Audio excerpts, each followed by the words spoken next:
రండి, ప్రభువుని ఆరాధించండి. ఆత్మతో సత్యముతో ఆరాధించాలని ఒక ఆశ, వాంఛ మీకుందా? తప్పకుండా ప్రతి ఆదివారం సాయంకాలం కైకులు మార్కెట్ దగ్గర జరిగే ఆరాధనలో పాలుపంపులు పొందండి. ఎంచితే నల్ల మనుషులందరి మీద తన ఆత్మను దేవుడు కుమ్మరించబోతున్నాడు. శక్తివంతమైన స్తుతి ఆరాధన, ఉన్నతమైన ఉపదేశము, సత్తువు కలిగిన సంఘము, రాకడ కొరకిన సిద్ధపాటు.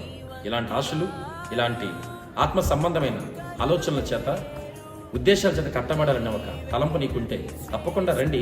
ఈ ఆరాధనలో కుటుంబాలతో కలిసి ప్రభుని ఆరాధించండి. ఎప్పటికీ అనేకులు దేవుడు దర్శిస్తున్నాడు. ఆత్మదేవుడు కదులుతున్నాడు. ఇది మా శక్తి కాదు, ఇది మా బలము కాదు.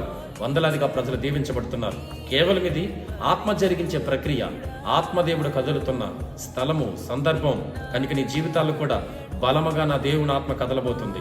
శక్తికి మించిన కార్యాల దేవుడు చేయబోతున్నాడు. నీ శాపమును విరగొట్టి నీ దుఃఖాన్ని సంతోషంగా మార్చి ప్రజలకు దేవునిగా నిలబెట్టబోతున్నాడు.